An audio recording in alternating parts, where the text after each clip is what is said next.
منکرین حدیث جو حقیقت میں منکرین قرآن ہیں. تو تعمیر کعبہ پر قرآن کی نص موجود ہے کہ اس کو تعمیر ابراہیم علیہ السلام نے کیا. قرآن حکیم میں تو نوح علیہ السلام کی کشتی کا ذکر ہے جس کو خود نوح علیہ السلام نے بنایا. وَاصْنَعِ الْفُلْكَ بِأَعْيُنِنَا. ان آیات کا اس منکر قرآن سے کوئی ترجمہ پوچھے جو احادیث کو قرآن سے جدا کرتا ہے وہ اسلام سے ایسے ہی جدا ہو جاتا ہے, اس کا اسلام سے کوئی رشتہ باقی نہیں رہتا. اور آخر میں ہم ان لوگوں سے بھی عرض کریں گے جو اس طرح کے جاہلوں کو سنتے ہیں, اگر دین کو سیکھنا ہے تو علماء دین سے سیکھیے. ان الحمد للہ نحمده ونستعینه ونستغفره ونعوذ باللہ من شرور انفسنا ومن سیئات اعمالنا من يهده الله فلا مضل له ومن يضلل فلا هادي له أشهد أن لا إله إلا الله وحده لا شريك له وأشهد أن محمدا عبده ورسوله أما بعد.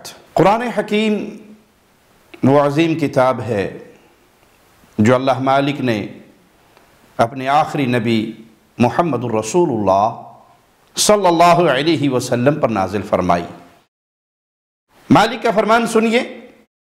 وَأَنزَلْنَا إِلَيْكَ الذِّكْرَ لِتُبَيِّنَ لِلنَّاسِ, یعنی ہم نے آپ کی طرف جو نصیحت نازل کی آپ اسے کھول کھول کر بیان کر دیں. تو قرآن حکیم اللہ نے نازل کیا, امام الانبیاء پہ نازل کیا, اور رسول اللہ صلی اللہ علیہ وسلم کی ذمہ داری یہ لگائی کہ اس کتاب کو کھول کر بیان کرنا یہ آپ کی ذمہ داری ہے. تو قرآن حکیم کو کیسے سمجھیں گے؟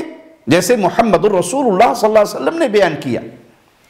لیکن بعض منکرین حدیث جو حقیقت میں منکرین قرآن ہیں, حدیث کا انکار کرنے والا حقیقی معنوں میں قرآن کا منکر ہے.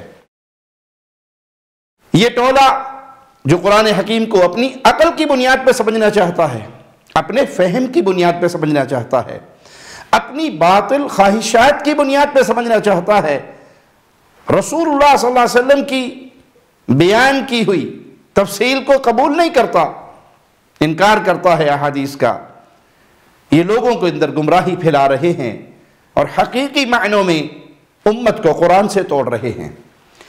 اس گروہ کا ایک شخص محمد شیخ نامی جو انتہائی گمراہ شخص ہے, جو نہ تو رسول اللہ صلی اللہ علیہ وسلم کو آخری نبی تسلیم کرتا ہے. ہم کہہ رہے ہیں محمد رسول اللہ جو ہیں وہ آخری نبی ہیں, یہ ہم کہہ رہے ہیں معاشرے میں. تو قرآن نے تو نہیں کہا کہ وہ آخری نبی ہیں. آپ بھی نہیں مان رہے. آخری نبی نہیں مان رہا, بالکل نہیں مان رہا میں. ہاں 100% نہیں مان رہا ہوں آخری لفظ کا. اور پھر یہ آپ کا جو کہہ رہے ہیں لوگ آخری, تو ان سے پوچھئے آخری لائے کہاں سے؟ نہ جبرائیل علیہ السلام کو فرشتہ مانتا ہے, بلکہ اس کے نزدیک محمد بن عبداللہ اور محمد الرسول اللہ صلی اللہ علیہ وسلم یہ دو الگ الگ شخصیات ہیں. بلکہ وہ جبرائیل کو, روح الامین کو, اور محمد الرسول اللہ صلی اللہ علیہ وسلم کو قرآنی آیات کے جوہر سے تعبیر کرتا ہے. اس کے عقیدے کے مطابق نعوذ باللہ قرآن سمجھنے والا ہر شخص محمد الرسول اللہ ہے, اور ہر ایک پر وحی آ سکتی ہے. اسی طرح وہ اپنے آپ پر بھی وحی کے نزول کا دعویٰ کرتا ہے. اچھا, روح قدوس روح الامین جبریل کو میں مانتا ہوں, جس نے مجھے پڑھایا, جو وہ جس نے مجھے آیات جو مجھے پڑھا رہا ہے, بہت سے بات جو آیات لے کر ابھی تو لا رہا ہے نا. آپ پہ کیوں نہیں؟ اچھا آپ آپ پہ بھی آیا نہیں, مجھ پہ نہیں. آپ سمجھے کہ مجھ سے اللہ بات کرے گا. اگر آپ نے سمجھے اللہ مجھ سے بات کرے گا, نبوت کے دعوے نبوت کے دعوے نہیں. اگر اللہ تعالیٰ یہ نبوت کا دعویٰ لگ رہا ہے. نہیں, دیکھیں میں آپ کو سمجھاتا ہوں. نبوت بھی کس نے کہہ دیا نبوت کا دعویٰ ہے؟ قرآن میں لگا تھا الرحمن علم القرآن. الرحمن اس کا نام ہے. علم القرآن میں پڑھاتا ہوں, علم دیتا ہوں قرآن, پڑھاتا ہوں, پڑھایا کو نہیں. انسان کو میں نقل کیا. تو وہ قرآن کی صورت میں موجود ہے نا سر, یہی تو بتا. علم لینا ہو تو قرآن ہے, اللہ بتا رہے ہیں باتیں کرنی ہے تو قرآن پاک ہے. ہاں, تو وہی تو بتا, اللہ کی آیتیں بتا. علم البیان وہ علم دیتا ہے بیان کا. اب اگر میں کہوں اللہ نے مجھے پڑھا دیا اور جبریل کے تھرو پڑھایا, تو آپ پریشان کیوں ہو رہے ہیں؟ نہیں, وہ نبوت کے دعوے میں دعوت کی وجہ سے ہو گیا. کیا قرآن کو اللہ اگر پڑھا دے کسی بندے کو کہ وہ نبی ہو جاتا ہے؟ یہ کون سی آیت میں لکھا ہے مجھے بتائیے. اس کے گمراہ کن اور الحاد پر مبنی افکار تفصیل سے انشاءاللہ ہم اس پہ گفتگو کریں گے. آج صرف اس کے ایک ویڈیو کلپ پہ تذکرہ کرنا چاہتے ہیں جو بعض احباب نے ہمیں بھیجا، جس میں محمد شیخ نامی یہ شخص دعویٰ کرتا ہے کہ خانہ کعبہ کو اللہ تعالیٰ نے بنایا۔ اللہ کیسے بنا رہا ہے؟ اللہ کہہ رہا ہے جعل اللہ الکعبۃ البیت الحرام، اللہ نے بنایا کعبہ، بیت الحرام، گھر محترم، یہ اللہ نے بنایا۔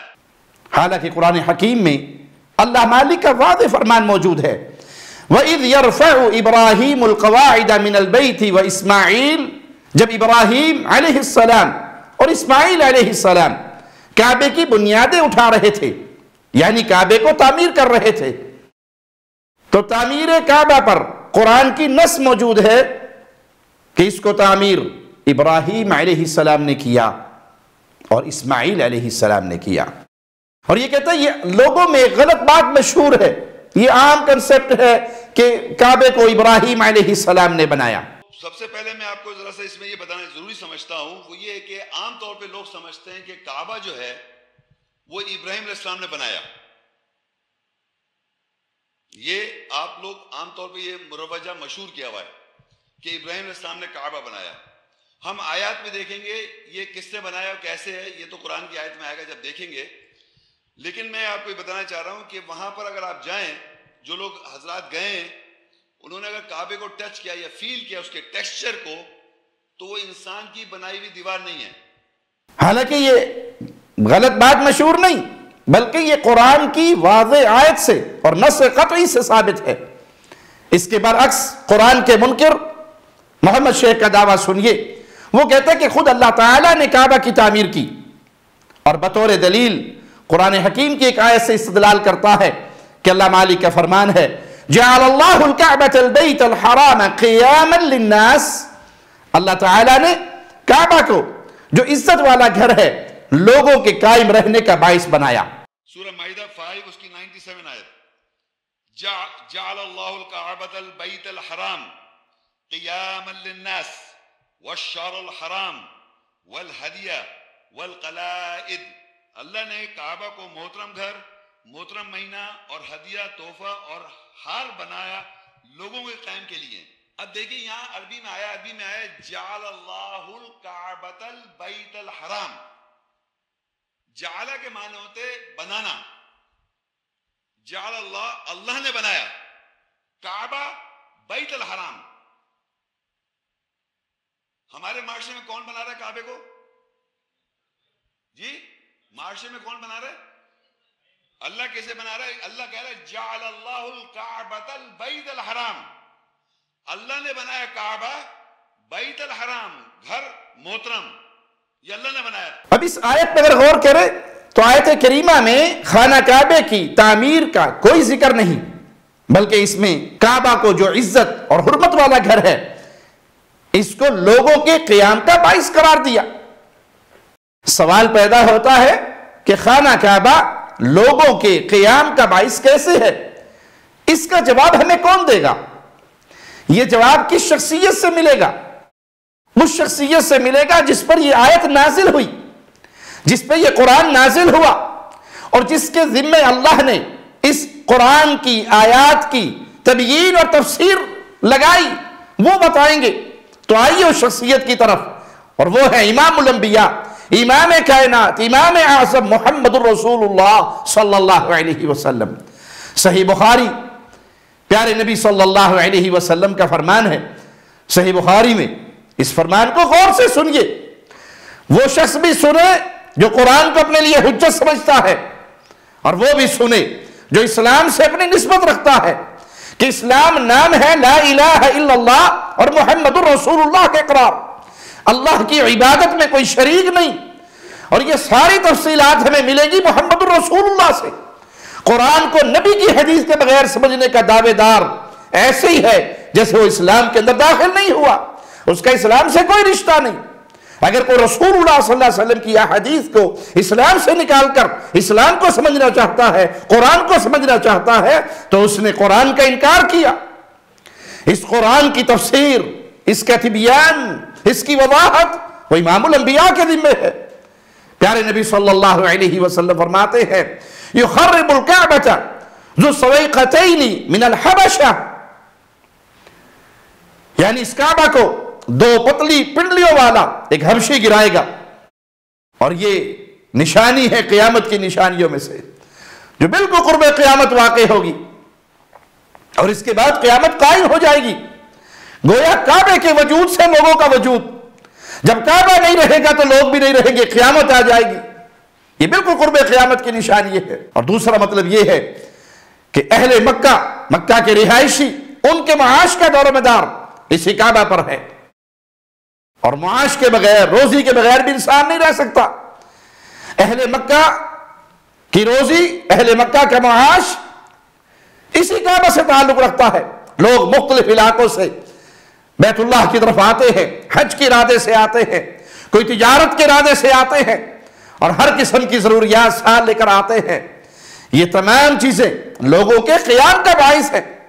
جس آیت کو اس منکر قرآن نے پیش کیا، اس آیت میں کعبے کی تعمیر کا نہیں بلکہ لوگوں کے قیام کا باعث ہونا ذکر کیا گیا، جبکہ اس کے برعکس محمد شیخ کا انوکھا استدلال وہ سنیے۔ یہ صاحب فرماتے ہیں جعل اللہ الکعبہ، آیت اس میں لفظ ہے جعلہ، اور عربی میں جعلہ کا معنی ہوتا ہے بنایا۔ حالانکہ یہ حضرت مفتی عبد الباقی صاحب سے مناظرہ کرتے ہوئے صاف الفاظ میں تسلیم کرتے ہیں کہ مجھے عربی نہیں آتی۔ اگر آپ کو عربی نہیں آتی تو علماء کے پاس بیٹھ کر یہ زبان سیکھ لیجئے، تاکہ آپ کی زبان سے ایسی حماقتیں اور ایسی جاہلانہ گفتگو نہ نکلے، آپ لوگوں کی گمراہی کا ذریعہ نہ بنے۔ پہلے عربی زبان سیکھ لیجئے، پھر قرآن پڑھیے۔ جس کو عربی زبان سے ادنا سا بھی لگاؤ ہے، وہ ادنا سا طالب علم بھی آپ کے اس جاہلانہ استدلال پر اپنی ہنسی نہیں روک پائے گا۔ اگر ہر جگہ جعلہ کا معنی پیدا کرنا، تخلیق کرنا یا بنانا ہوتا تو پھر ہم قرآن حکیم کی آیات پڑھتے ہیں اور کوئی ان حضرت سے ان آیات کا ترجمہ کروا دیجئے۔ مالک کا فرمان سنیے، واللہ جعل لکم من بیوتکم سکنا وجعل لکم من جلود الانعام بیوتا، اللہ نے تمہارے گھروں کو تمہارے لیے مسکن بنایا۔ اب کوئی ان صاحب سے پوچھے جس گھر میں آپ رہ رہے ہیں، نعوذ باللہ ثم نعوذ باللہ، ان کے باطل استدلال کا رد کرنا مقصود ہے، اس لیے یہ مثال دے رہا ہوں۔ کیا اس گھر کو بذات خود اللہ نے بنایا؟ معاذ اللہ۔ اس آیت کے اندر بھی جعل لکم، تمہارے لیے بنایا، تو یہ کس نے بنایا؟ کسی مصری نے بنایا یا نعوذ باللہ یہ گھر اللہ نے بنایا؟ قرآن حکیم کے ایک اور مقام پہ غور کیجئے، وَجَعَلَ لَكُمْ سَرَابِيلَ تَقِيكُمُ الْحَرَّ وَسَرَابِيلَ تَقِيكُمْ بَأْسَكُمْ۔ اب کوئی ان سے پوچھے اس آیت کی روشنی میں کہ جو قمیص آپ پہن رہے ہیں، معاذ اللہ ثم معاذ اللہ، اللہ تعالیٰ نے سی کر دی تمہیں، یا جو زرہ جہاد کے وقت پہنی جاتی ہے یہ اللہ تعالیٰ نے بنا کر دی؟ اگر جعل اللہ الکعبہ سے آپ تعمیر کا خود ساختہ استدلال کریں گے تو ان آیات سے باطل استدلال اگر کوئی یہ کرتا ہے تو اس کا کیا جواب دو گے؟ مالک کا فرمان سنیے، اِنَّا جَعَلْنَا فِي أَعْنَاقِهِمْ أَغْلَالًا، یعنی ہم نے ان کی گردنوں میں توق ڈال دیے۔ کیا یہ توق والی گردنیں باقی گردنوں سے مختلف تھی؟ معاذ اللہ ثم معاذ اللہ، کہ اللہ تعالیٰ مخصوص توق بنا کر ان کی گردنوں میں ڈالا تھا اللہ نے؟ ان آیات میں جعلنا کا کیا مطلب بیان کریں گے؟ مالک کا فرمان سنیے، جعل لکم من الفلک والانعام ما ترکبون، تو کیا یہ ساری کشتیاں اللہ نے بنا کر دی؟ قرآن حکیم میں تو نوح علیہ السلام کی کشتی کا ذکر ہے جس کو خود نوح علیہ السلام نے بنایا، وَاصْنَعِ الْفُلْكَ بِأَعْيُنِنَا۔ ان آیات کا اس منکر قرآن سے کوئی ترجمہ پوچھے، سادہ سی بات ہے کہ ان آیات میں پیشوں اور مخلوق کی کاریگری کی نفی نہیں، حقیقی خالق اللہ ہے جس اللہ نے بندوں کو یہ صلاحیت دی۔ لہذا جعل اللہ الکعبہ سے ابراہیمی تعمیر کی نفی، یہ استدلال میری جہالت اور حماقت کی بنیاد پر ہے، اور 1400 سالوں سے یہ استدلال کسی نے نہیں کیا. آپ قرآن کو خار سمجھیں گے، آپ قرآن کی عربی زبان نہیں جانتے، اس سے ناآشنا ہے. اگر آپ عربی زبان سمجھے بغیر قرآن کا ترجمہ کریں گے تو نیم حکیم خطرہ جان، نیم ملا خطرہ ایمان، یہ آپ کے اوپر فٹ آئے گا. اور یہی ہو رہا ہے، یہی جہالت آپ پھیلا رہے ہو اور لوگوں کو گمراہ کر رہے ہو. احادیث سے بھی توڑ رہے ہو، قرآن سے بھی توڑ رہے ہو. احادیث اور قرآن کے مجموعے کا نام اسلام ہے. جو احادیث کو قرآن سے جدا کرتا ہے وہ اسلام سے ایسے ہی جدا ہو جاتا ہے، اس کا اسلام سے کوئی رشتہ باقی نہیں رہتا. اور آخر میں ہم ان لوگوں سے بھی عرض کریں گے جو اس طرح کے جاہلوں کو سنتے ہیں، اگر دین کو سیکھنا ہے تو علماء دین سے سیکھیے، جو قرآن حکیم کو جانتے ہیں، عربی لغت کو جانتے ہیں، سلف کے مفہوم کو جانتے ہیں، صحابہ کے دیے ہوئے مفہوم کو جانتے ہیں. یہ قرآن رسول اللہ پر نازل ہوا صلی اللہ علیہ وسلم، آپ نے اس میں عمل کر کے دکھایا، آپ نے اس کی تفسیر بیان کی. اس عمل کو اور اس تفسیر کو سب سے پہلے اصحاب محمد رسول اللہ نے سنا، اپنے جسموں پر لاگو کیا، اپنے سینوں میں محفوظ کیا، اور پھر اس پیغام کو اپنے شاگردوں کے ذریعے آگے پھیلا دیا. یہ سلسلہ چلا رہا ہے. تو صحابہ کا وہ بیان کردہ مفہوم وہ موجود ہے، کتاب و سنت میں موجود ہے. تو اس کتاب و سنت کو سمجھنا ہے تو رسول اللہ کی اتباع کرنی ہوگی، رسول اللہ صلی اللہ علیہ وسلم کے فرامین کو ماننا ہوگا.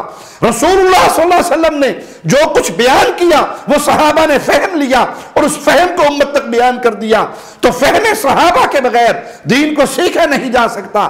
یہ نہیں ہے کہ کوئی شخص کھڑا ہو کر دعویٰ کرے کہ میں تمہیں قرآن سے جوڑتا ہوں اور اس کی جہالت کا یہ حال ہو کہ وہ عربی زبان سے ناواقف ہے، وہ اس کے ترجمے کو نہیں جانتا، تو وہ اسی طرح کی جہالتیں ہی بیان کرے گا. اللہ سے دعا ہے اللہ ہمیں دین حق پہ قائم رکھے، اسلام پہ قائم رکھے، ایمان پہ قائم رکھے.